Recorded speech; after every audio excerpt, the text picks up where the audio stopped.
बिस्मिल्लाहिर्रहमानिर्रहीम अस्सलामुअलैकुम। हकीकत टीवी अल्हम्दुलिल्लाह वाहिद चैनल है जो आपको बर वक्त इंटेलिजेंस मालूमात फराम करता रहा। हालिया जब जनरल बाजवा ने इवन के मीटिंग नहीं बुलाई थी तो आपको बताया था कि गिलगित बल्तिस्तान के ऊपर बड़े हमले की तैयारी है। ये आपकी स्क्रीन पर टिकट्स भी चल रहे हैं जो वीडियोस बनाकर दिए आपको। फिर उसके अलावा जब जनरल बाजवा ने बुलाया तो उस मीटिंग के अंदर क्या डिस्कस हुआ, इवन के तमाम अपोजिशन की रजामंदी थी ही नहीं और उसके बावजूद रियासत ने फैसला किया कि इसको 5th प्रोविंस बनवाना है, क्योंकि आपको हकीकत टीवी बता चुका था कि चाइना ने पाकिस्तान को बैक किया कि एज सुन एज पॉसिबल आप इसको बनाएं। अब इस सूरत हाल के अंदर आपको कहा था हुकूमती नुमाइंदे आपको बात करते नजर आएंगे, लेकिन इस दफ़ा स्ट्रेटजी बदली गई। मजीद डिस्कस करने से पहले इस वीडियो को लाइक करें, हकीकत टीवी को सब्सक्राइब करें और बेल आइकन पर ज़रूर क्लिक करें। इस दफ़ा प्राइम मिनिस्टर इमरान खान ने जो फॉरम चूज़ किया वो बड़ा ज़बरदस्त था, लेकिन ये पाकिस्तान के मीडिया और हर जगह से निगलेक्ट हो गई ये बात जो असल पॉइंट इमरान खान ने उठाया था। प्राइम मिनिस्टर इमरान खान ने जो बात की अपनी तकरीर के दौरान, उन्होंने कहा कि इंडिया की आर्मी एक और मिस एडवेंचर करने जा रही है और इस मिस एडवेंचर के साथ उन्होंने कहा कि एक फॉल्स फ्लैग भी जुड़ा हुआ है। ये सूरत हाल क्या है, ये मिस एडवेंचर कहाँ पर होगा, क्या सूरत हाल हो सकती है, इस पर हकीकत टीवी आपको तफसीली बात बताने जा रहे हैं। क्योंकि प्राइम मिनिस्टर इमरान खान को इंटेलिजेंस जो रिपोर्ट फ्राहम की गई थी उसके बाद रियासत की इनपुट हुई और वो पॉइंट ऐड किया गया बीच में कि इमरान खान ने जो कहा कि ये हमला होने जा रहा है और इस वक्त सूरत हाल क्या। अब ज़रा तफसील सुन लीजिएगा कि ये होने क्या जा रहा है और इस दफ़ा क्या चांसेस हैं कि इंडिया की फौजें तो हमला करें, उनकी एयरफोर्स और उनके जहाज फिर हमला करने के लिए आए, और क्या राफेल से हमला करवाया जा सकता है। ये सारी चीज़ें जहन में रखिए। सबसे पहले एक चीज़ आप जहन में रख लीजिए कि नेमतुल्लाह शाह वली ने जो प्रिडिक्शंस की थी वो आपको बता दें कि ये क्या थी, फिर उसके मुताबिक बताएंगे जो इंटेलिजेंस रिपोर्ट्स हैं वो क्या कहती हैं कि बिल्कुल आप तैयार रहें, क्योंकि इस दफ़ा भारत किसी भी सूरत बाज नहीं आने वाला कि चाहे इमरान खान 100 दफ़ा फॉरम पर आकर बता दे कि जाली हमला होगा फिर ये होगा। भारत ने तैयारी पूरी की है। ये क्या हो सकता है। नेमतुल्लाह शाह वली क्या कहते हैं, नेमतुल्लाह शाह वली कहते हैं तराल, नागा पर्वत, गिलगित और चीन से मुल्का इलाका जात और तिब्बत में एक जंग लड़ी जाएगी। इसकी जो शुरुआत होती हुई नजर आ रही है वो बेसिकली शुरुआत होगी गिलगित बल्तिस्तान के हवाले से। देखिए हालिया जो जनरल बाजवा ने मीटिंग की इसमें दो चीज़ें सामने आई थी। एक तो फिरका वारियत की बुनियाद पर वहाँ लड़ाई, इसीलिए कहा गया कि एज सून एज पॉसिबल आप वहाँ पर सूबा बनाएं, क्योंकि वहाँ पर एहसास महरूमी बहुत ज़्यादा हो चुका है। इंडिया उसको पूरी तरह कैश करवा रहा है। अब इंडिया की इस दफ़ा जो हमला है किसी भी वक्त जहन में रखिएगा, किसी भी वक्त भारतीय एयरफोर्स के जहाज़ हमले के लिए आ सकते हैं और उनके साथ जो हशर होगा वो तो एक अलग बात है कि हम उनको क्या जवाब देंगे। लेकिन इस वक्त इंडिया सिर्फ वेट कर रहा है कि अमेरिका ग्रीन सिग्नल प्रॉपर्ली दे। अमेरिका ने भारत को श्योरिटी दी है कि अगर गिलगित बल्तिस्तान पर वो हमला करता है और सी पैक का चूंकि गेट में यहाँ से जाता है, इस वक्त याद रखिएगा लद्दाख चाइना के लिए शायद इतना ज़रूरी नहीं है जितना उसके लिए इस वक्त गिलगित बल्तिस्तान हो चुका है। देखिए ये एंट्री पॉइंट है, काशगर से शुरू होता है जब गिलगित बल्तिस्तान फिर आगे जाकर गवादर तक जाता। अगर आप गिलगित बल्तिस्तान को गेटवे को रोक देते हैं तो पूरा सी पैक जाम हो जाएगा। अमेरिका ने भारत को कहा है कि जो पाकिस्तान ने हालिया 5th प्रोविंस बनाने की कोशिश की है और ये जो होने जा रहा है इसके पीछे चाइना का हाथ है, और तुम इससे पहले कि ये पूरी तरह इंडिपेंडेंट हो जाए, ये सूबा बन जाए और वहाँ पर एहसास महरूमी ख़त्म हो जाए, क्योंकि एक दफ़ा सूबा बन जाता तो आप अगले 5-6 साल आम आवाम भी देती है कि कम से कम 5 साल दें, हम चीज़ें डेवलप होते होते आदतें पढ़ते पढ़ते तो इंडिया का वो प्लान ख़त्म हो जाएगा। लिहाजा एज सुन एज पॉसिबल यहाँ पर हमला करो।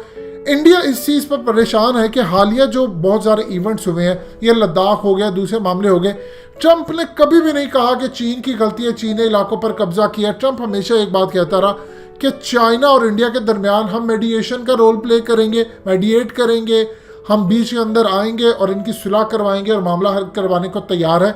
ये असल में बातचीत हुई और चाइना ऑलरेडी धमकी दे चुका है इंडिया को, सीक्रेटली भी और ओपनली भी, कि अगर वॉशिंगटन आया बीच के अंदर तो हम बहुत बुरा हाल करेंगे और बड़ा हमला इंडिया पर करेंगे। इस सूरत हाल के अंदर इंडिया डिसअपॉइंट भी हुआ कि आपने किसी वजह से भी हमारा साथ नहीं दिया, बल्कि आपने दोनों तरफ, यानी दूसरे लफ्जों में समझ लीजिए विकेट के दोनों जानिब खेलने की कोशिश की। अगर इस वक्त वो हमला कर देते हैं गिलगित बल्तिस्तान के ऊपर, तो पाकिस्तान का तो जवाब जो आएगा सो आएगा। पाकिस्तान फौरी तौर पर चढ़ाई कर देगा उसी वक्त कश्मीर की साइड पर, और एक दफ़ा पाकिस्तान की फौजें और आम लोगों को भी, आम लोगों से आपको समझ आना चाहिए किन की बात हो रही है। अगर इजाज़त दे दी गई कि आम लोग भी या अहम लोग भी कश्मीर के अंदर उतर जाएं जिनको रोका हुआ है, तो फिर सोच लीजिए मामला किस लेवल पर जा सकता है। ये किन की बात हो रही है आपको अंदाज़ा होना चाहिए। सो इंडिया को इस चीज़ का खदशा, और उसके बाद जो सबसे बड़ा खदशा ये है कि पाकिस्तान के साथ मामलात के अंदर अमेरिका ने छोटी ये भी दी है कि अगर जैसे अब गिलगित बल्तिस्तान पर हमला करते हैं, पाकिस्तान के अंदर जो स्लीपर सेल्स हैं उनको एक्टिवेट कर दिया जाएगा, अफगानिस्तान में शदीद जंग शुरू करवाई जाएगी, पाकिस्तान पर हमले शुरू हो जाएंगे। तो इस सूरत हाल के अंदर याद रखिएगा फिर अफगान तालिबान को पाकिस्तान को अगर भेजना भी पड़े कहीं भी, चाहे वो कश्मीर है कहीं भी, क्योंकि जब एक दफ़ा आपकी लड़ाई या जंग शुरू हो जाती है फिर आप ये नहीं देखते किस पर पाबंदी लगी है, किसको हाउस अरेस्ट किया हुआ है, किसको अक़वाम मुत्तहिदा और फैटफ के तहत या किसी भी तहत हमने सोचा कि इसको नज़र बंद करे, इसको बंद करे। जब जंग हो जाती है तो सारे कानून की धज्जियाँ उड़ जाती हैं और सबको आप फिर रिलीज़ कर देते हैं कि फ्रंट पर आए और लड़े। ये इंडिया को असल खदशा है। यही असल खदशा इमरान खान ने जाहिर किया। अब इनके राफेल भी आ सकते हैं और इनके दूसरे जहाज भी आ सकते हैं। अगर ऐसी सूरत हाल पेश आती है तो पाकिस्तान का चाइना के साथ खामोश अंडरस्टैंडिंग है, एग्रीमेंट भी है खामोश, कि चाइना पाकिस्तान को असलहे की सप्लाई नहीं रोकेगा। चाइना के पास वाफिर मिकदार में चीज़ें, एक तो अल्हम्दुलिल्लाह हमारे पास बैकअप है बहुत ज़्यादा, हम बताना नहीं चाहते कितना बैकअप है, लेकिन अच्छा खासा बैकअप है कि इंडिया की इजीली ठुकाई कर सकते हैं। लेकिन एक चीज़ आप ध्यान में रखिएगा, जब जंग होती है या कोई लड़ाई होती है या कोई हमला होता है, इसको आप 27 फरवरी वाला ना समझिएगा कि पाकिस्तान के जहाज़ जाएंगे वहाँ हमला करके आ जाएंगे, फिर वापसी के ऊपर हम भारत के 2 जहाज़ मार देंगे, ये कर देंगे, उसके बाद चुप हो जाएंगे। ये एक दफ़ा शुरू हुआ तो इमरान खान के अल्फाज आप तकरीर में सुन लें कि ये फिर ओपन एंडेड लड़ाई और जंग शुरू हो जाएगी, यानी ये ख़त्म नहीं होगी, ना ख़त्म होने वाली जंग होगी। और ये कहाँ पर जाती है फिर नेमतुल्लाह शाह वली हमें बताएंगे कि कहाँ पर जाती है। वो कहते हैं कि जब ये जंग बड़ी होगी तो हर जगह इसकी वजह से कत्ले आम होगा। मंगोल फौजें शुमाल से आ जाएंगी मदद करने के लिए, ईरान और तुर्की भी मददगार बन जाएंगे, हर तरह से मददगार होंगे। और फिर इस तमाम सूरत हाल में अहले काबुल भी काफिरों के कत्ल के लिए लेकर आएंगे। काफिर पूरी कोशिश करेंगे किसी बहाने से जिहाद को रोक सकें। ये अहले काबुल कौन है? ये है वो अफगान तालिबान।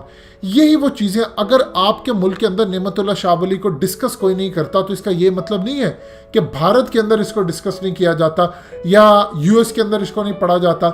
उनको अच्छी तरह इदराक है कि 900 साल से नेमतुल्लाह शाह वली की कोई पेशन गोई गलत साबित नहीं हुई, लिहाजा अगर यहाँ तक पेशन गोई सच साबित हुई है कि पाकिस्तान एक मुल्क जो गुरबिस्तान बनेगा, फिर उसके 2 टुकड़े होंगे यानी बांग्लादेश अलग हो जाएगा, तो उसके बाद फिर ये पेशन गोई भी है कि बड़ी जंग गिलगित में होनी है, यहाँ से शुरू होगी और फिर इसमें ममालिक शामिल हो जाएंगे, लड़ाई अगले लेवल तक जाएगी।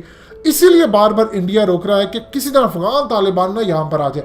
लिहाजा इस सूरत हाल के अंदर ये जो जंग है इसमें एयरफोर्स उनकी हमला कर सकती है, उनकी फौज हमला कर सकती है, किसी भी वक्त वो कर सकते हैं। ज़रूरी नहीं कि लद्दाख का मामला बहुत ज़्यादा ख़राब हो। अगर विंटर के अंदर वहाँ पर चढ़ाई हो गई या इस वक्त यहाँ पर हुआ तो याद रखिएगा फिर अगर गिलगित बल्तिस्तान में तो चाइना और रूस भी मदद करेंगे, लेकिन फिर चाइना पूरी तरह अपने जो अनदेखे हथियार है उनको भी इस्तेमाल कर देगा लद्दाख और दूसरी साइड पर, और वहां पर पूरी तरह भारत को नेस्तो नाबूद किया जाएगा। दोस्तों, हकीकत टीवी को सब्सक्राइब करना मत भूलिए, वीडियो को लाइक करें, शेयर करें और कमेंट सेक्शन में अपनी राय का इजहार जरूर करें।